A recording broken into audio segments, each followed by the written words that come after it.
Comrade Sitaram Yechury గారికి సాధిద్దాం సీతారాం యేచూరి గారి ఆశయాలను సాధిద్దాం సీతారాం యేచూరి గారి ఆశయాలను సాధిద్దాం సీతారాం యేచూరి గారి ఆశయాలను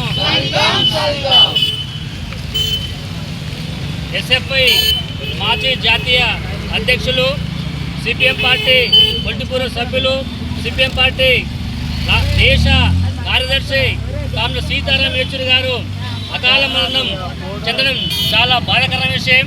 ఆయనకి ఈరోజు ఇక్కడ జోగుపేటలో ఇక్కడున్న ప్రజా సంఘాల ఆధ్వర్యంలో క్యాండిల్స్తోని నివాళులర్పణ జరుగుతుంది. ఈరోజు దేశ రాజకీయాల్లో ఈరోజు పెను సంచలనం సృష్టించిన సీతారాం యేచూరి చనిపోవడం మనకు చాలా బాధాకరమైన విషయం. ఈరోజు విద్యార్థి దశ నుండి జేఎన్యూ కళాశాలలో అప్పటి జేఎన్యూ కళాశాలలో ఎన్నికై కళాశాల అధ్యక్షుడిగా పనిచేసి దేశ అధ్యక్షుడిగా పనిచేసే చరిత్ర సీతారాం యేచూరి గారికి ఉంది. అదే రకంగా